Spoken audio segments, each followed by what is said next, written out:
నా తెలుగు అర్థమవుతుంది కదా మీకు. ఎందుకంటే ఇక్కడున్న బిడ్డలందరూ కూడా మొట్టమొదటిగా ఎవ్వరు కూడా యేసు ప్రభుని అంగీకరించలేదు. యేసు ప్రభు అనే ఒక దేవుణ్ణి అంగీకరించలేదు. యేసు ప్రభు అనే దేవుణ్ణి ఎవరు కూడా ఇక్కడ అంగీకరించలేదు. ఎందుకంటే ఇటువంటి గృహాలు వేసుకున్నటువంటి ఆ యొక్క ఛత్తీస్గఢ్ నుండి వచ్చినటువంటి వారు, లేకపోతే ఇటువంటి గృహాలు వేసుకున్నటువంటి వారు, మేము కొన్ని గృహాలు మేము ఇక్కడ రావడానికి ముందు మీరు దేవుని నమ్ముకున్నారు. కానీ నమ్ముకున్నటువంటి బిడ్డల దగ్గరికి వెళ్ళినప్పుడు వాళ్ళు ఏం మాట చెప్తారంటే, అమ్మా యేసు ప్రభుని నమ్ముకున్నారా అని అన్నప్పుడు వాళ్ళు ఏ మాట చెప్తారంటే, మాకు దేవత ఉన్నదని చెప్తారు. ఏమున్నది? మాకు దేవత ఉన్నది, మేము నమ్ముకోం. మేము రాజపేట వెళ్ళినప్పుడు వాళ్ళు ఏమన్నారంటే, మాకు పెద్ద దేవుడు ఉన్నాడు. ఏ దేవుడు ఉన్నాడట? మాకు పెద్ద దేవుడు ఉన్నాడు, మేము యేసు ప్రభునే నమ్ముకోం. మేము పోయి అక్కడికి చెప్పినాం. ఏమని చెప్పినాం అంటే, అమ్మా మేము యేసు వాళ్ళం కాదు కానీ స్కూల్ చెప్పడానికి వచ్చినాము. ఇక్కడ యేసు ప్రభు బిడ్డలు ఎవరైనా ఉన్నారా అంటే, అట్లాంటి వాళ్ళు ఎవరు లేరు అన్నారు. ఎందుకు లేరంటే, ఇక్కడ మాకు పెద్ద దేవుడు ఉన్నాడట. ఏ దేవుడు? పెద్ద దేవుడు. ఆ దేవునికి ఒక పెద్ద మేము గుడి కట్టాలనుకుంటా ఉన్నాం. ఏ గుడి? ఆ దేవునికి, ఆ దేవతకు పెద్ద గుడి కట్టాలని అనుకుంటా ఉన్నాం అని చెప్తా ఉన్నారు. అయితే ఆ విధంగా చెప్తా ఉన్నారు. ఇంకొక మాట, ఈ అమ్మ దగ్గరికి కూడా పోయినప్పుడు మేము ఒక ప్రార్థన చేసినాం. ఇలా చుట్టాలే అదొక గ్రామ పెద్ద ఆయన పేరేం పేరు? లక్ష్మయ్య. అయితే లక్ష్మయ్య కూడా మలాక్ అన్నాడు కదా, నువ్వు కూడా ప్రార్థన చేసుకునేరా అని అన్నప్పుడు ఆయన అన్న మాట ఏంటంటే, ఈ గ్రామంలో పెద్ద దేవత ఉన్నది, నేను డిస్టర్బ్ అయిందంటే నా గ్రామం మొత్తం డిస్టర్బ్ అయిపోతుంది.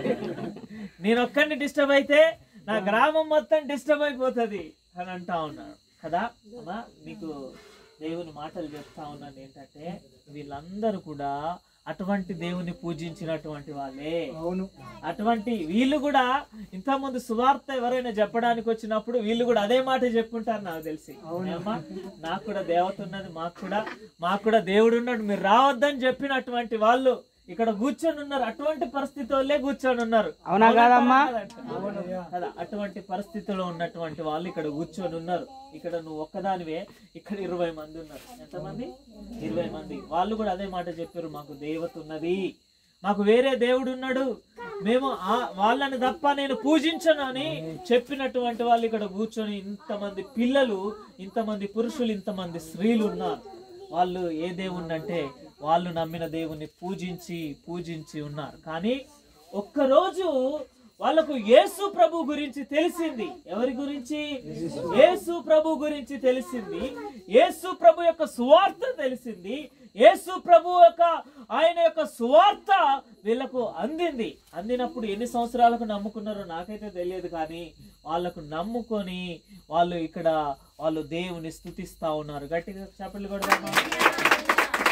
అయితే వాళ్ళు ఎందుకు నమ్ముకున్నారో తెలుసా? వాళ్ళు ఇంతకు ముందు పూజించినటువంటి దేవునిలో జీవం లేదు. ఏం లేదు? వాళ్ళు ఇంతకు ముందు పూజించినటువంటి దేవునిలో గాని, దేవతలలో గాని, లేకపోతే విగ్రహంలో గాని వారిలో జీవం లేదు. వారు పూజించిన వారికి కార్యములేమీ జరగట్లేదు. వారిలో ఏం జరగట్లేదు? ఏ కార్యములు కూడా జరగట్లేదు. ఒక్కసారి వారు విన్నటువంటి దేవుని పేరు ఏం పేరంటే యేసు ప్రభువు. ఏం పేరమ్మా? యేసు ప్రభు. ఈ యొక్క యేసు ప్రభు గురించి ఈరోజు నీకు నేను పరిచయం చేయాలనుకుంటా ఉన్నాను. వీళ్ళందరూ కూడా యేసు ప్రభు గురించి పరిచయం అయ్యి దేవుని స్తుతిస్తా ఉన్నారు, ఆరాధిస్తా ఉన్నారు, పొగుడుతా ఉన్నారు. దేవుడు వారికి మంచి దీవెనలు కుమరిస్తా ఉన్నాడు. ఇక్కడ వీళ్ళందరూ దీవెనల కోసం కాదు కానీ దేవునితో సహవాసం చేసి పరలోకంలో ఉండాలని. నేను ఎందుకు ఈ మాట మీతో చెప్తున్నానంటే, ఈరోజు దేవుని నమ్ముకుంటే నాకు ఆటోలు వస్తాయి, దేవుని నమ్ముకుంటే నాకు ట్రాక్టర్లు వస్తుంది, దేవుని నమ్ముకుంటే నాకు ఇల్లు వస్తుంది, దేవుని నమ్ముకుంటే నాకు మంచి ఆరోగ్యం వస్తుంది. ఈ అన్నింటికంటే మనం చనిపోయినప్పుడు దేవుడు పరలోకం ఇస్తాడని ఒక విశ్వాసం ఉండాలి కదా. ఈరోజు ఎందుకు నమ్ముకుంటామంటే దేవుడు నాకు ఆస్తి ఇస్తాడని, అంతస్తు ఇస్తాడని, లేకపోతే ఆరోగ్యం ఇస్తాడని కాదు. ఒకరోజు అనారోగ్యం వచ్చి, క్యాన్సర్ వచ్చి నేను చచ్చిపోవచ్చు, కిడ్నీ పోయి చచ్చిపోవచ్చు, యాక్సిడెంట్ అయి చచ్చిపోవచ్చు. అప్పుడు దేవుడు కాపాడ్డామని మనం బ్రతికేది దేవుని కోసమే. హల్లెలూయా. దేవుని అపోస్తులైన పౌలు అంటా ఉన్నాడు, నేను చనిపోయిన దేవుని కోసమే, బ్రతికిన దేవుని కోసమే. ఎవరి కోసమాట? ఈరోజున్న దేవుని కోసమే, చనిపోయిన దేవుని కోసమే, నాకున్న దేవుని కోసమే, నేను పోయినా కూడా దేవుని కోసమే. అయితే దేవుని వాక్యం ఈ రోజు నీతో మాట్లాడుతూ ఉన్నదమ్మా. నీకు ఆస్తి వస్తుంది కానీ అంతస్తు వస్తుందని కానీ, లేకపోతే నీకు ఇంకొకటి వస్తుందని కాదు కానీ దేవుని వాక్యం సెలవిస్తా ఉన్నది, నీవు దేవునితో ఉంటే, నువ్వు యేసుని నమ్మితే, నువ్వు యేసయ్యని నువ్వు అంగీకరిస్తే, యేసులో నీవు ఉంటే నీ యొక్క బ్రతుకు మారుతుంది, నీవు దేవునితో ఉండగలుగుతావు. హల్లెలూయా. ఎవరితో ఉండగలుగుతారు? దేవునితో ఉండగలుగుతారు. అంతకంటే గొప్ప భాగ్యం మనకు లేనే లేదు. హల్లెలూయా. అంతకంటే గొప్ప భాగ్యం నీకు లేదు. మాకు ఈరోజు మాకేం లేదు, కానీ ఇక్కడ కూర్చున్న వాళ్ళము దేవుని స్తుతిస్తా ఉన్నాం. హల్లెలూయా. బంగారు దేవుని స్తుతిస్తా ఉన్నాము, జీవము కలిగిన దేవుని స్తుతిస్తా ఉన్నాం, మరణము లేని దేవుణ్ణి మేము స్తుతిస్తా ఉన్నామంటే, ఇంతమంది ఇక్కడ కూర్చొని ఉన్నారంటే ఆయన జీవము కలిగిన దేవుడు. హల్లెలూయా. హల్లెలూయా. ఆయన గురించి ఇంకో విషయం చెప్తాను ఏంటంటే, ఆయన మన పాపములను క్షమించేటువంటి ఏం క్షమించేటువంటి వాడు?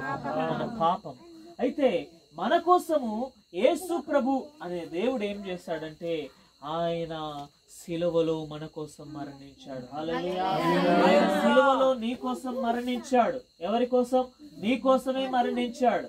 ఈ లోకంలో నీ కోసం అన్నదమ్ములు మరణించరు, అక్క చెల్లెళ్ళు మరణించరు, లేకపోతే నీ చుట్టాలు మరణించరు, నీ గ్రామస్తులు మరణించరు. కానీ యేసు అనే దేవుడు నీ కోసం, ఇక్కడ ఉన్న కూర్చున్న వారి కోసం, దేవుని మాటలు వింటున్న వారి కోసము ఆయన సిలువలో మరణించాడు. నీకొక విషయం చెప్పమంటావా? ఆయన సిలువలో మరణించి రక్తము కాచిన దేవుడు, ఆ రక్తము నీ కోసమే కాచబడింది. నీ కోసం కాచబడిన రక్తము నీకు మంచి ఆరోగ్యం ఇచ్చింది. హల్లెలూయా. ఒకే ఒక్క మాట చెప్పి ప్రార్థన చేసి వచ్చాము. ఆమె ఇప్పటి వరకు ఆమెకు పెడుసు లేదట. గట్టిగా చప్పట్లు కొడదామా? అది నా వల్ల కాదు, కానీ దేవుని రక్తము నిన్ను శుద్ధి చేసింది. హల్లెలూయా. ఎవరి రక్తం శుద్ధి చేసింది? దేవుని రక్తము నిన్ను శుద్ధి చేసింది. నీలో ఉన్నటువంటి అనారోగ్యము, నీలో ఉన్నటువంటి అస్వస్థత, నీలో ఉన్నటువంటి దయ్యపు క్రియలని యేసు రక్తములో ఆయన కడిగేశాడు. ఇక నుండి నిన్ను ఎటువంటి అనారోగ్యం కూడా తాకదు. హల్లెలూయా. వారు గట్టిగా చప్పట్లు కొడతాను.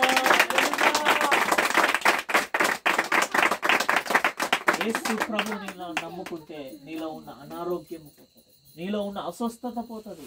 నీకు ఎటువంటి స్థితిలో ఉన్నావు? నాకు ఒక మాట పోయినప్పుడు చెప్పింది ఏంటంటే, అయ్యా నా భర్త కూడా చనిపోయిందని చెప్పి, వాళ్ళకి 2 పిల్లలు, కానీ నీ భర్త లేకపోవచ్చు, నీ యొక్క గ్రామమే నీకు లేకపోవచ్చు, కానీ యేసయ్య నీ పక్షాన ఉంటాడు. యేసయ్య నీ పక్షాన ఉంటాడు. నీ భర్త కంటే ఎక్కువగా చూసుకునే దేవుడు ఆయన. నీ కుటుంబానికి నాయకుడై ఉన్నాడు, పిల్లలకు నాయకుడై ఉన్నాడు, నీకు నాయకుడై ఉన్నాడు. కనుక ఈ యొక్క సమయమందు యేసు ప్రభు నీ కోసం ఆయన ఏం చేశాడంటే మరణించాడు, సిలువలో రక్తం కాచాడు. ఆయన అంత మాత్రమే కాదు, కానీ నీ కోసము మరణించి ఆయన సమాధిలో నుంచి ఆయన తిరిగి లేచాడు నీ కోసమే. గట్టిగా చప్పట్లు కొడదాం. హల్లెలూయా.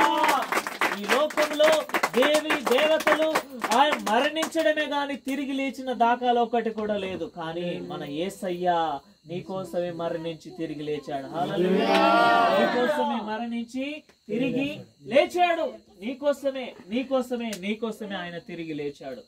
ఎందుకంటే ఆయన రక్తములో రక్తములో కడిగి ఆయన ఒక రాజ్యాన్ని నీకు ఇవ్వడానికి. హల్లెలూయా. రాజ్యము ఇక్కడ ఉన్నది, పరలోకంలో ఉన్నది. హల్లెలూయా. ఇక్కడ కూర్చున్న మీ అందరి ఇక్కడ కూర్చున్న ప్రతి ఒక్క